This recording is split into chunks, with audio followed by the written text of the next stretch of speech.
Child's play. So, what are we going to do about Ingram? Christian twirled a piece of her hair around his finger. They had eventually made it to his bed, and Devin rested against his chest, perfectly satiated and happy. Do we have to think about that at this exact moment? She mumbled with her eyes closed. Sorry, I know not the place or time. It just really bothers me. What if he's telling the truth? You think Christine lied? Devin had considered that explanation, and the more she thought about it, the more it made sense. I think he doesn't know everything. When I talked to him, he seemed genuinely surprised about the money. Before you punched him? Yes, Devin, before I punched him. A chuckle escaped from Devin's mouth. She didn't love the idea of Christian punching anyone, but the imagery of him and Mr. Ingram having it out made her laugh. Neither was particularly gifted in the art of the fight. She imagined it to be clunky at best. Well, I don't think you're wrong.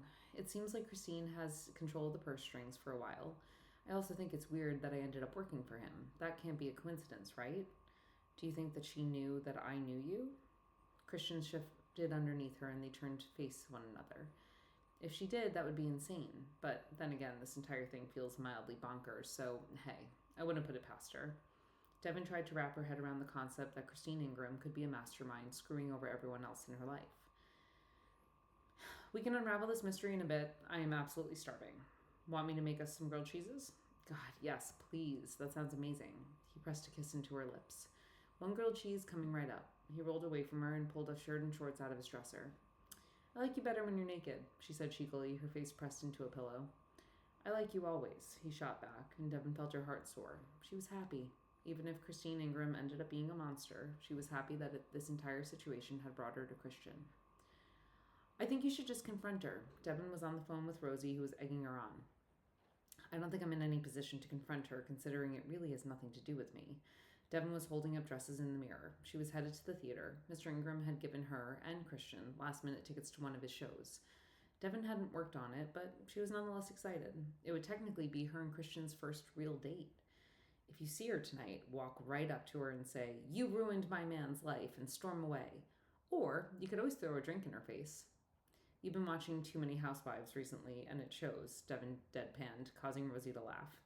Perhaps, but this is too good of an opportunity to pass up. What are you going to wear? Devin looked at her reflection in the mirror. She was completely undecided. I'm in between my navy dress with the V-neck or the burgundy velvet mini. Ooh, definitely the burgundy mini. Your legs look incredible in it. Christian won't be able to keep his hands off you. And make sure he wears a burgundy tie so you guys look good in the pictures. What pictures? Devin hadn't considered that there would be pictures taken at all. Jesus, Devin, sometimes I wonder where your head is at. You and Christian are going to an event where there will be photographers, and considering it's an opening, and on top of that you're a couple now, couples take pictures. Just put your girlfriend hat on. Rosie had a point. She technically was someone's girlfriend now. I guess you're right. I'll text him and see if he has a burgundy tie at the office. He's meeting me there. You're going to have a great time. Listen, I've got to run, but send me the photos. Oh my God, wait, I almost forgot to tell you. I sent your script to Mr. Ingram and he called to tell me that he loved it. He said he was going to be reaching out to you this week, so keep an eye out. Oh my God, are you serious? That's amazing. I'm so glad he loved it, and I cannot wait to speak with him. Thanks so much, Dev. Don't thank me. It's a great show and deserves to be on the big stage. I had nothing to do with it. Fine. Agree to disagree, but now I really need to run. Love you, bye. Devin hung up the phone and looked at herself in the mirror. The burgundy mini was definitely the way to go. It was strapless and fitted at the waist. She had put on sheer tights and a black blazer over it to give it a more sophisticated look. She paired it with her patent leather pumps, and she felt beautiful. Devin arrived at the theater and scanned the crowd. Christian was running a few minutes late, but she saw Mr. Ingram and made her way over. Devin, you look wonderful. He leaned down to give her a brief hug. The bruising on his nose had faded in the 2 weeks since Christian had clocked him. Now the bruise was almost either completely gone or he had put makeup over it. Either way, he looked well. Thanks. So do you. She stepped back from the hug. I wanted to say thanks again for taking the time to read Rosie's script. I spoke to her today and she's really excited to connect with you. Oh, it's no trouble at all. She's a gifted writer and her script has something special in it. I'm excited about the potential of working with her. Working with who, dear? Christine Ingram had come out of nowhere, practically floating into the conversation. Hello, love. He gave her a kiss on the cheek and she put her arm through his as a somewhat possessively gesture Devin had noticed. I was just speaking to Devin about her friend Rosie's script. It's very well done. I would like it to be considered part of our next season. Oh, no. I don't think that will be the case. Devin reared back at how firmly Christine came across. Why not? Mr. Ingram seemed to be equally as curious. The money, dear. We don't have enough to put on another show for next season. Plus, we've finalized the shows already, and we could not possibly take on any more. Devin watched as Mr. Ingram's mind tried to make sense of his wife. She could see the wheels turning. What about the endowment we got from the NYU donors? Surely there's more left of it. Not one penny, I'm afraid. Between the upkeep of the theaters and our advertising, we've run the well dry. I'm so sorry, Devin. Please tell Rosie not to expect a call from my husband. Devin looked back and forth between Mr. Ingram and Christine. She could feel the tension brewing, but she didn't know what to do. Hey, sorry I'm late. Christian's timing could not have been worse. He put a hand on Devin's back, and she could tell he felt the tension immediately. And who might this handsome man be? Christine switched her personality from controlling to charming like a light switch, and it irked Devin immensely. She wrapped a protective arm around Christian's back and could feel him shift from open to guarded in seconds. Christian coughed, buying himself time. I'm Christian Parker, Devin's boyfriend. He extended a hand to Christine that Christine limply shook. Christian is also my late stepbrother's son, so technically my stepnephew, Mr. Ingram interjected somewhat less confidently than he had been a few minutes earlier. Oh, you're Christian. Christine put the emphasis on your, and Devin's skin crawled. What could this woman possibly be implying about him? You're the man who hit my husband. Mr. Ingram tried to interject as quickly as he could. He had good reason, I'm afraid. There was a terrible mix-up with the financials regarding his father's estate. He turned his body away from Christine and back to Christian, which I promise you I'm looking into. Now that Christine is back, I'm sure she can assist. She handles the books. Thank you. I appreciate it. Christian mumbled under his breath, and Devin pulled him in tighter. This had to be so difficult for him. Devin wanted to excuse themselves from the conversation. The ushers were calling everyone inside ahead of the curtain. It was time to disband their group of high-tension individuals, but once again, Christine wouldn't let it go. I don't know how I can be of much assistance. The money was never there to begin with. Of course, we thought we were coming into a windfall, but I can assure you there was not even $50,000 in the accounts. Devin felt Christian's entire body tense up. She moved an arm from behind to his waist to hold his hand that had quickly shaped into a fist. $50,000? He said through gritted teeth. Yes, that was all that was there. Of course, I didn't want to bother Dave with it, and it was right when we bought it was used when we bought St. Andre to the stage. You were working day and night. I deposited the money into our accounts. That's how we got the ski chalet in Vail. That wasn't our money to handle, Christine. Dave Ingram had turned red in the face. Devin had never seen him angry before. She could see the veins popping out of her neck. Oh, honey, please. This isn't the time or the place for this discussion. She waved a hand in everyone's general direction and began walking towards the door of the theater. Now, you just wait just a minute. Mr. Ingram's voice boomed across the crowd, causing quite a few heads to turn. Christine turned around and marched herself back towards her husband, practically hissing in his ear. Dave, lower your voice. People are staring. I don't care if they stare, Christine. You had no right to that money. Who told you it was okay to use it anyway? It was entrusted to us to take care of the Parker children, to carry on in their dad's legacy, and you used it. You used it to buy a ski chalet in Vail? I don't even ski. He was nearly yelling now. Devin instinctively tried to pull Christian away from the fray to no avail. Mrs. Ingram, I just want to make sure I'm hearing you correctly. Christian's voice was calm and level, which made Devin's blood run cold. You took our money, my family's money, without authorization, and you used it to benefit your own life? Who told you that was okay? The tone of his voice caused Christine to falter just slightly. Well, no one. But she quickly recovered, changing her shaky voice into force. I don't need anyone's permission to use my husband's funds how I see fit. I have been single-handedly keeping us all afloat these years, and I will continue to do so. It wasn't your money then, and it's not yours now. Christian looked like he was going to cry, and Devin couldn't keep her mouth shut any longer. You had no right, Christine. You had no right to rob a family of what was theirs at a time when they really needed it. Devin watched her face shift into indignancy. Oh, really, Devin? Do you really think you have any right to tell me what you think I should or shouldn't do? You set a stage on fire and I gave you a job. You were unemployable and I took a chance on you. You were worthless and I gave you a name to work under. You should be thanking me. Why would I thank you? Devin was enraged.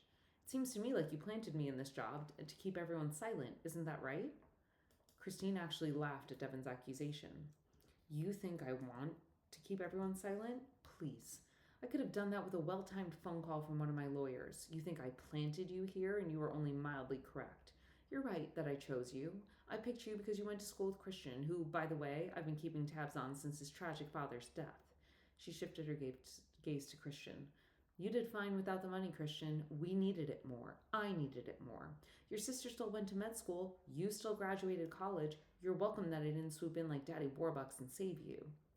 You have no idea how much damage you've caused. Christian's words flew out of his mouth. He was so bitter that Devin could feel his entire body shaking. Christine. Mr. Ingram's voice rang clear and calm. And another thing, Devin, I picked you because I figured you'd keep Christian in line.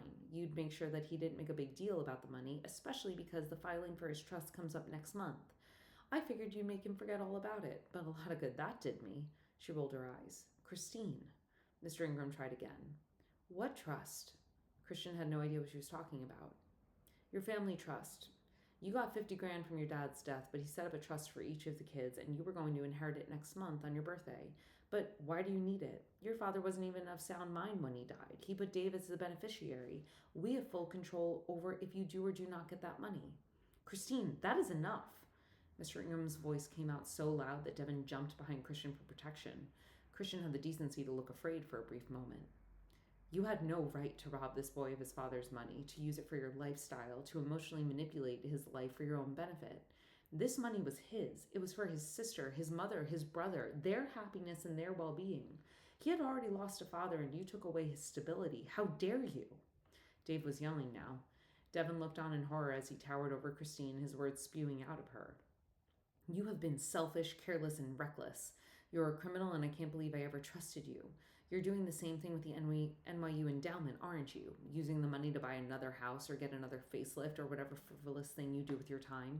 This stops now, Christine. Get out of my sight immediately. He screamed the last words in her face, and Christine stood still, not seeming to take in the gravity of the situation. Dave, we can work on this. I love you. You don't love me. You love my money. I will never forgive you for this, Christine. Ever. Get out of my sight. He repeated the words so quietly that Devin leaned in to hear him. Christine backed away and walked into the theater, seeming like she had every intention of sitting for the show. Devin couldn't believe the audacity of her wanting to keep up the pretense at a time like this. Christian, I am so sorry. Dave had tears streaming down his face as he looked left and right, trying to make sense of what he had just experienced. It's okay, Christian offered half-heartedly. It's not okay. Please let me fix this. Give me time to fix this. Christian nodded dumbly as Dave turned and walked down the block, being quickly followed by one of the show's PAs. Devin just caught the beginning of his sentence. Get my lawyer on the phone now. In the end, Dave Ingram made good on his promise. It took him 6 months to unravel Christine's mess and figure out how much money was coming in, what was owed to Christine, and what was being used for her lifestyle. It took him another 6 months and another promise to Christian to pay back every penny that he owed. It also helped that Rosie's play ended up being a smash hit. The proceeds of the show partially went to Christian's payback fund and partially to Devin's paycheck, as she was considered a producer. In the end, in the course of the same year, Christian and Devin had grown closer and were considering engagement, something Devin couldn't quite comprehend. Devin grabbed chopsticks from the delivery bag and walked into the living room, taking a seat on the floor. Can you believe Rosie's show is going to be on the West End? Devin asked Christian between bites of lo mein. On one hand, no, it's absolutely wild, and on the other, yes, because the show is great and deserves to be seen by everyone. You have great instincts, Dev. About shows? She asked cheekily. About everything. I don't know what I could have done without you this year. Devin's heart swelled. She loved this man so much she almost couldn't stand it. You haven't figured it out. You would have figured it out without me. Yes, but I'm glad I didn't have to. Christian held her gaze and she felt all warm and tingly inside. Oh shoot, I forgot the fortune cookies. He got up off the couch and walked to the kitchen. She could hear him rustling around in the takeout bag, trying to fish them all out. Here we go. He came back inside and took a seat next to her, handing her 4 cookies at once. Whoa, too many. We've got time, she said as she turned to put the cookies down, trying to figure out which one seemed most appealing. When she turned back, Christian was on one knee, holding a ring box open. What do you say to spending all of our time together for the rest of our lives? She lifted his face and down to the ring and up to his face. What is happening here? Her mind couldn't make sense of it. Will you marry me? He looked so happy, so hopeful, and Devin's heart matched his rhythm perfectly. She loved this man immensely, more than she ever thought she could. She wanted to spend every single moment of her life with him. Yes, absolutely. Christian put a gorgeous 3-stone ring on her finger and leaned in to kiss her. When Devin kissed him back, she realized it was a feeling she hadn't experienced ever. She finally felt at home.